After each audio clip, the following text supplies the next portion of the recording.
The Graziadio School of Business and Management at Pepperdine University proudly presents the Dean's Executive Leadership Series. This podcast invites top business practitioners and thought leaders to share their view on the real world of business. Well, Ed, thank you so much. What wonderful, very practical wisdom and insight. And one of the things I share when students start our program that when George Pepperdine founded the university, he said he wanted to have an academic institution that had the highest standards of academic excellence and Christian values while preparing students for lives of usefulness. And I think what you shared with us today was certainly very useful in terms of kind of practical tips for how to lead an organization and be successful. So thank you so much for doing that. Well, I have to say that I express my appreciation particularly to John and to yourself for sharing with me the idea that executive leadership is an activity or a set of skills and experiences that's different than and segregated perhaps from talking about the responsibilities or the functions of a manager, which I outlined use those five words at the opening. They're not different, totally separated things, but they are different. Mm-hmm. So executive leadership is a category all by itself, and I would hope that the university here has some coursework or classwork in executive leadership, which is characteristics of an executive that are way beyond what the basic functions of a manager are. Mm-hmm. But many of those are habits you develop too, even before you move into executive leadership. So it's great to know about them early in a career, to think about how do you begin to build those habits and practices and disciplines over time so that when you move into a more senior position, you actually have the right skill set to do it effectively. So I agree. Fabulous. Well, I do also, before we get into questions with Ed, I do want to introduce his family who is with us tonight. We're thrilled to have them here. They got to tour the campus earlier. His wife, Jean, is with us, so we're glad to have you with us. Stand up.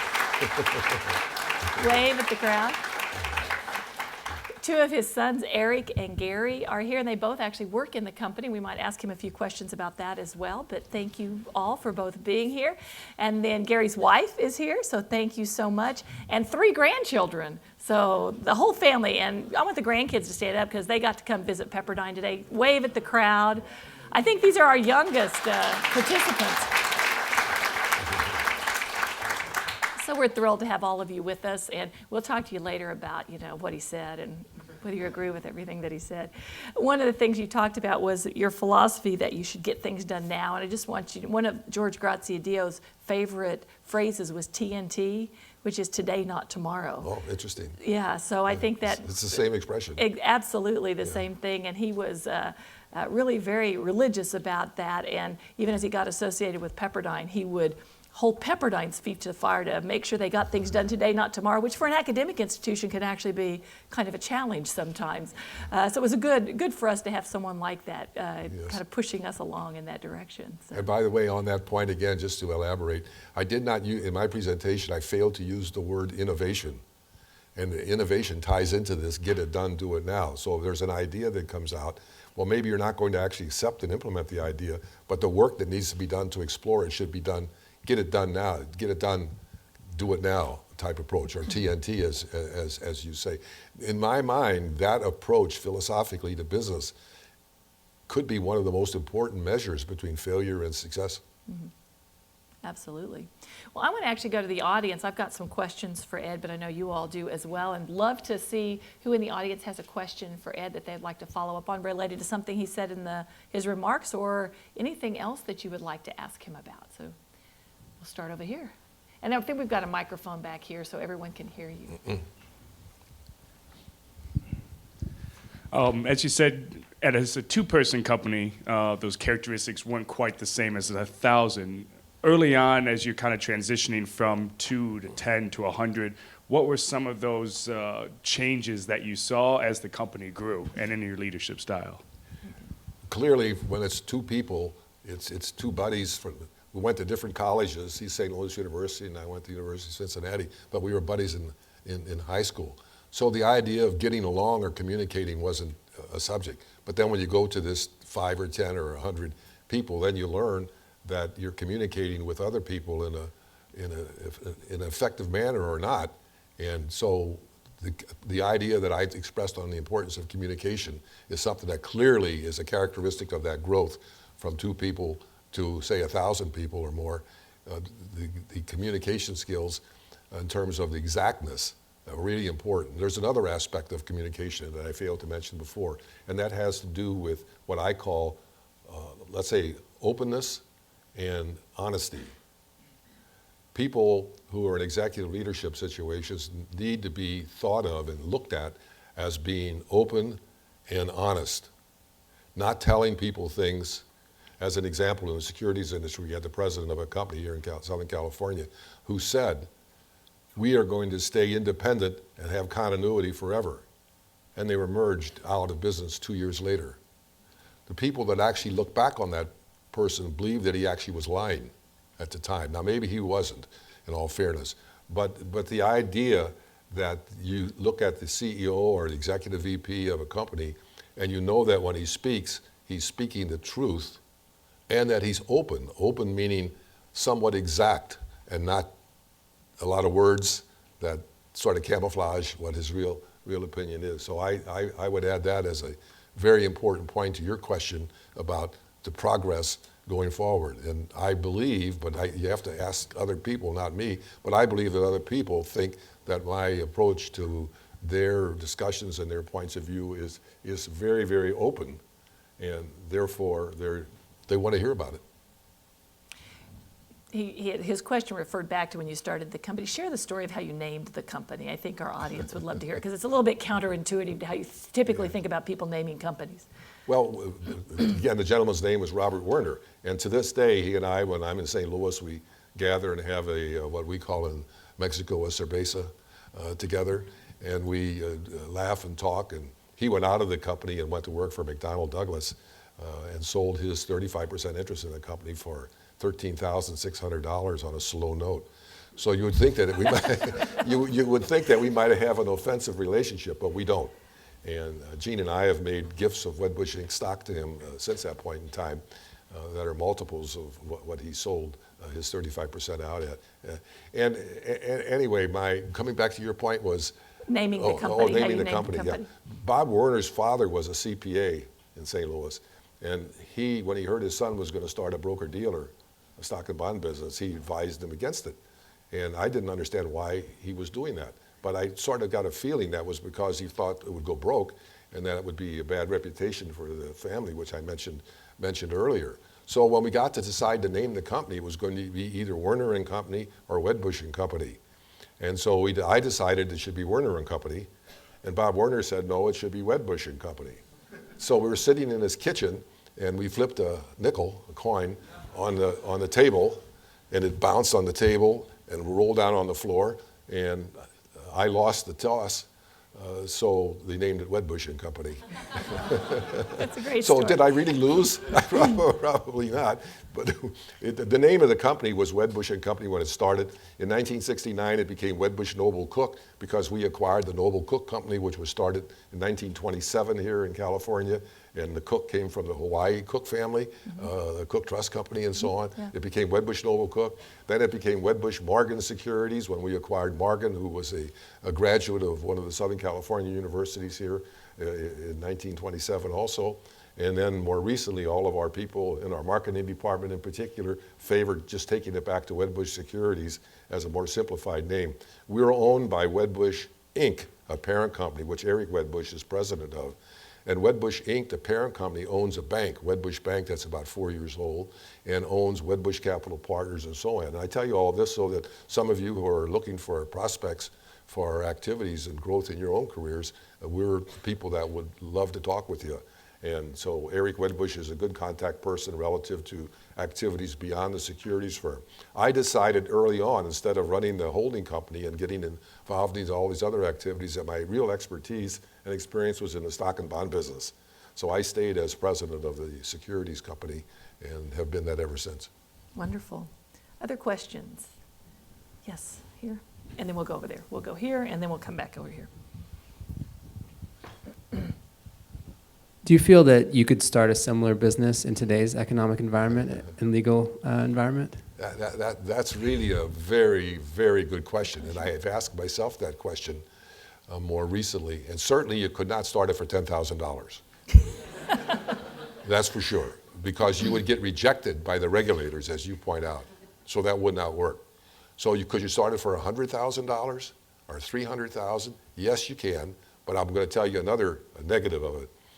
When I was graduating from engineering school, before going to graduate school, I'm already applying for a broker-dealer license with the Securities and Exchange Commission. And I wrote them a letter, and they answered my letter in 13 days and approved it, effective at the end of that month, which was June 30, 1955. So that letter that I wrote them and the letter they wrote me back is hanging on our wall in our stairwell at our headquarters in downtown Los Angeles. And when I have the SEC regulators and other people in the company, I always walk them past there and I show them those letters. And they all have a big laugh because, as you implied in your question, that's not true today. It takes 6 months at least to file all of the requests, answer their questions, to get approval to even start. So people are really deterred from starting a business like this because of the huge wait time. And during that wait time, maybe they don't have any income. They can't do the work that they want to do. So it's a real struggle. From an economic point of view, my answer to your question is I believe that, yes, you could start a securities firm, some element of it, independent contractor, whatever the case may be, and you could, if this is what business is in your heart, you could go forward with it. It's the regulatory component of your question that is the delaying challenge. Back here, question. Just wanted to start by saying thanks for coming out and sharing your story. It's you. inspirational to hear. Obviously, you've become a huge success, and your whole story is a success story. I wonder if you have any, if you had to pick two, like mini failure stories or mistakes or changes in philosophy or just those points where you knew you had to make a change or made a mistake. If you could share those. Are you talking about mistakes that I see in the industry or mistakes that I made? Um, Well, I didn't hear what he said. I'd like it, at least one from you personally. That's what I'm most interested in. But if you've got, it sounds like you got something for the industry, and I'd be happy to hear that too. Okay. Yeah, well, thank I'll you. repeat the thing from the industry, and that is the overuse of leverage. That was real. I mean, for Merrill Lynch, and I hate to be critical of Merrill Lynch. I mean, they're a godmother to the industry, so to speak. But for them to use leverage, and the guy that was running the company at the time, John Thane, who I got to know personally, as a fellow engineer, and when I saw the leverage that they had in the company, the financial leverage, I was shocked. And that's what took them under, was the leverage. And it's the same thing that happened with Lehman Brothers. So, and that isn't just in the securities business, that would be in technology or any other business as well. The overuse of leverage, and how about being a high school student and over borrowing? How about having debit cards and credit cards outstanding that you can't pay? How about having student loans of $150,000 when you graduate and you can't figure out how to do it? We've got an attorney who wants to work for us in investment banking, and he's from the University of Cincinnati, recommended by the dean, and he has $176,000 of student loans that he has to pay. That's a form of leverage and an overuse of leverage, but maybe it was necessary while he was in school. So I really focus on the financial wherewithal, as mom and dad do with their children, and as we did as well. And so now come down to personal things that I've experienced in going through these things. Some people say that one of my failures, or let's say inadequacies, would be not to transmit authority. And you've all heard this before about, wait a minute, I don't have the authority to do that. My boss won't give me the authority. He's very restrained in giving authority. So when you're starting a two-man business and you're growing it, it's very likely that I was properly labeled as a person not giving authority sufficiently and promptly enough. But then I learned something in going to graduate business school, that there's another word besides authority, and it's called responsibility. So when you're talking about authority and the passing of authority, think about responsibility and authority. People who have authority but don't accept responsibility, that's a real failure. So if you have responsibility, in my opinion, in my world today, if you take responsibility, you got the authority. And so that's an area where you can make a mistake, and where I'm sure I made some inadequate mistakes. And also it leads to sometimes being a little slow in growing.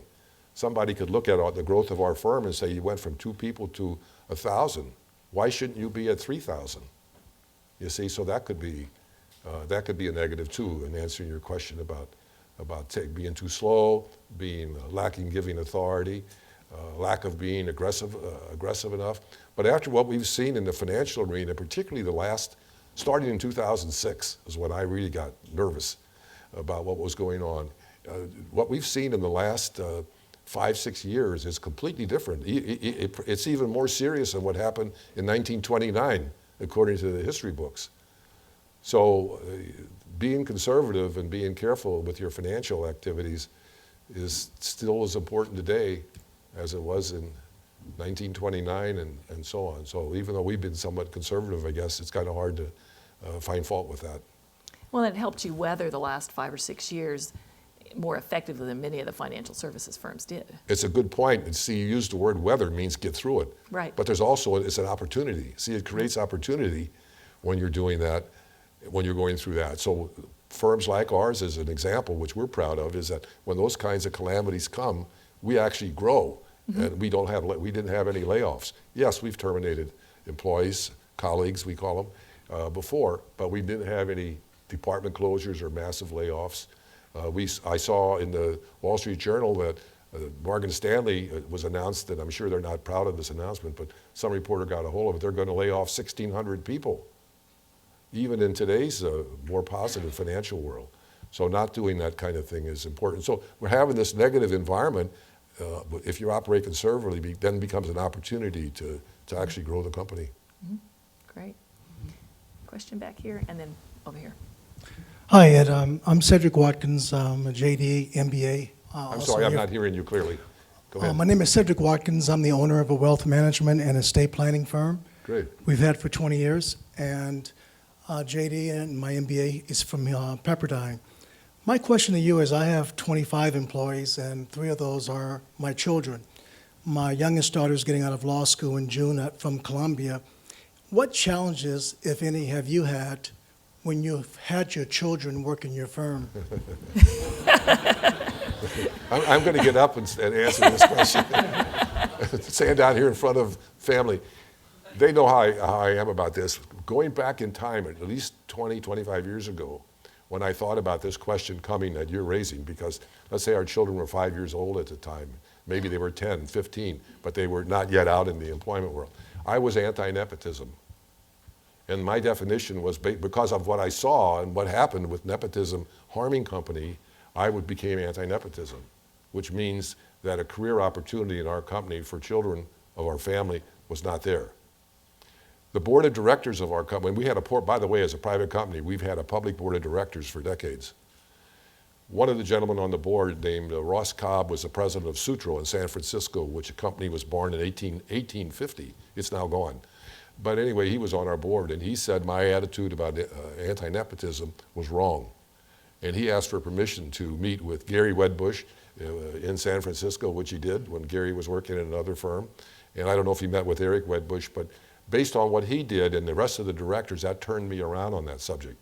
And so then our 2 sons became employees. And our daughter, who lives in Washington, D.C., and whose husband works for RAND, she is a semi-employee of the company, just had 2 new babies in the last couple of years, and she's writing a book on the company. So anti-nepotism has gone away. But at the same time, what's really important about that is that the culture of the company is not spread around to the point where it says the members of the family are the automatic heirs of positions in the company. They have to compete with and do as well or better than other people in the company to inherit those positions. So you can't guarantee that that's going to be the image, but if you have that philosophy and people know you have it, at least they know that they have a chance to compete for positions in the company. Think about how many people in this room that were going to go to work for a company, and they know up front that they have no chance whatsoever to be president of the company. That's certainly a negative in their decision making about going to work for that company. So nepotism is a very important issue, but in today's business world, no matter how large the company is, while there are people, and I'm convinced now that people in your family that want to work in a company should have that opportunity and can do really well with it, that the idea of nepotism influencing the selection of executives, that has to be pushed off to the side and not happen. It's an excellent question that you're you're asking, because in the real world today, families are definitely part of a business. I like to add a footnote to that question. I found that one of the most important things is continuity of the company. How many people in this room want to go after graduation out for a position knowing that the company may be gone in 2 or 3 years by sale or merger or something like that? That's really an important point. And so if people believe that the ownership of the company is committed to continuity, they're going to be much more interested in the affiliation of their employment and their life's work in that kind of a company. Very good. So Gary and Eric, did you feel like you got any special privileges working in the company because you were the founder's sons? I think actually opposite of that. I just got promoted. I've been there for about 15 years. I just got promoted out of the mailroom. And he did actually start in the mailroom. He was telling me this earlier, so he did start at the bottom and work. I think he's exaggerating a little. All right, we have another question right over here. Kind of in the middle. And I can repeat it for the camera. My name is Farhad Rostami, and I'm an adjunct faculty at Pepperdine. Can you hear me? I'm going to come a little closer to be And I sure. can repeat it too. Okay. Okay. Thank you for sharing your words of wisdom. And also thank you for sharing with us your thoughts of this university, this campus. You spoke with eloquence about the rules of engagement, the rules of running a business. Say that again, The rules of running a business. Oh, the rules, okay, thank you. My question is about AIG. I remember many years ago, I still have that. It's a print ad from one of their advertisements in the back of a National Geographic magazine. It says basically, it's talking to a grandfather about the grandchild. And it says at the end, you don't have to worry because we'll be there for the grandchild and for generations to come. And obviously, they were not. They had to be helped to stay in business. My question to you is, what happens in real life, in real situation? Many of those rules are broken. People know them, but they don't follow them when there is an urgency, when you have to perform quarter after quarter. And this happens a lot in US, in our financial institutions, and also a lot of the companies, more so in US than the rest of the world. But my question to you is, what happens that we are more in this situation than many other countries or companies? Well, we're in that situation perhaps more because there's more competition, particularly in public companies, and there's less family control of continuity as there may be in some European countries or in companies within those countries. I'm not an expert on this subject, but I believe that the idea of continuity in this country is more open to, say, democracy and to competition, the real world, whatever, life and death, whereas in some of the European countries, and maybe in Asia as well, there's more exacting family control or governmental control over the continuity of the company. But that doesn't mean we should give up on the subject like that. It's my strong opinion that continuity is a key characteristic. But that doesn't mean that every firm that's started should have a continuous forever life. There are some businesses where you could look at it and you could practically say, hey, that business should be merged into another company. Now, in our case, as an example, we've had approximately 6 acquisitions over a period of, say, 20, 25 years. Small acquisitions, a brokerage firm in Phoenix, Arizona, a small brokerage firm, say, in San Francisco, La Jolla, California. And so these are groups of people who are at the end of their, say, their life career, and rather than let their firm die, they see us as a strength, and they call up and say, hey, Ed, come see us, take us over. We need some help. So, which is a real compliment. So there's going to be times in people's lives and in business development where mergers or sellouts should occur. But I'm a strong believer philosophically in continuity. Now, there's one other aspect of that. I have seen in the securities industry presidents of companies get up in front of their personnel and say, guarantee that they're going to be here forever and nothing's going to happen to them. And almost every person I've heard say do that has disappeared. Bateman, Eichler, Hill, Richard, some of you know that name here in California. Their president said that, and they were gone within 2 years. What's the firm, Gary or Eric, that? Pardon? Yeah, Alex Brown in Baltimore, Maryland, founded back in the 1800s. And their new president came in and made the same promise verbally and announced, we're going to be here forever, and he's gone in a couple of years. So I have stopped short of saying that to anybody. I purposely don't say that because it's sort of like you say it and a black crowd comes over and you have some event in your company which then forces you into a discontinuous, and I feel that in responsibility to clients and to colleagues who work in the company, that continuity is really important to them in their lives. And so it's a commitment. I'm philosophically in that commitment because of clients and because of colleagues working in the company, because that's what they want. We have people in our company from all over the world, and this is something that I never thought of when I grew up in St. Louis, that I would have exposure. I never even heard of some of these countries, Armenia, Azerbaijan, and then as I learn things and I go through life, I find that those people over there are still killing each other. But when they work in our company, they sit side by side and they work together and they're friends. We have people from all the countries in Asia, and I'm very proud of the ability for us to bring people together. And any of us, I've learned that I can't look at Asia as in one ensemble. The language differences over there are every bit as even more different than what they are between, say, English and various languages in Europe. I've learned this in speaking with people. So we have a very large population from all over Asia. And then we also have, interestingly, a very good population from very high levels of education. We've got PhDs in engineering, we've got medical doctors, we've got PhDs in other science areas. Most of them work in investment banking and in research. And they just want to do the securities business. Instead of practicing medicine, they want to do stocks and bonds. So again, that's why I say follow your heart and do what your heart tells you to do. Well, sorry my answer's so long to your question. Well, and we You probably get me very enthusiastic about the question. And that's going to lead me to my last question as we need to wrap up the evening here. You talked about passion and how important that was as you decide what you want to do in your life. And it's clear that you're still extremely passionate about what you do, even though you've been doing it for nearly 60 years. How do you maintain that passion for what you're doing over such a long career and through a lot of tumultuous times, particularly recently? So is there any secret to that, or how do you maintain that passion and that enthusiasm for what you do? Frankly, I don't know what the secret is. But I can tell you this, though, that you have to have good health, some form of good health, otherwise you can't do the work. You can't compete. So all of you should do the best you can to take care of your health as you're going through school. All the different things that relate to health. Bad health at 45 years of age, 50 years of age, and you have to go on the other side of the slope.